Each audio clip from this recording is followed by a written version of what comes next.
నోట్ల రద్దులాగే తమిళ రాజకీయాల్లో మోడీ చేసిన ప్రయోగాలు ఎదురుతంతున్నాయి.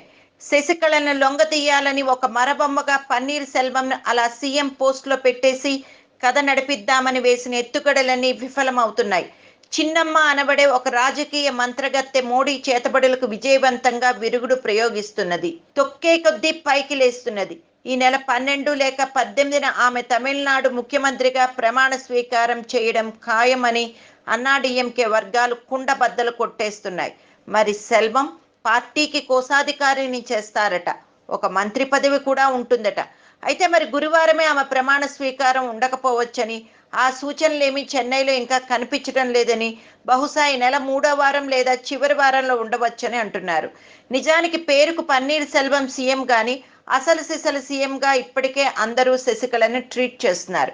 సోమవారం చెన్నైలో India today group media event నిర్వహిస్తే దాదాపు మంత్రులందరూ, ముఖ్య కార్యదర్శులందరూ 45 నిమిషాల ముందే అక్కడికి చేరుకున్నారు.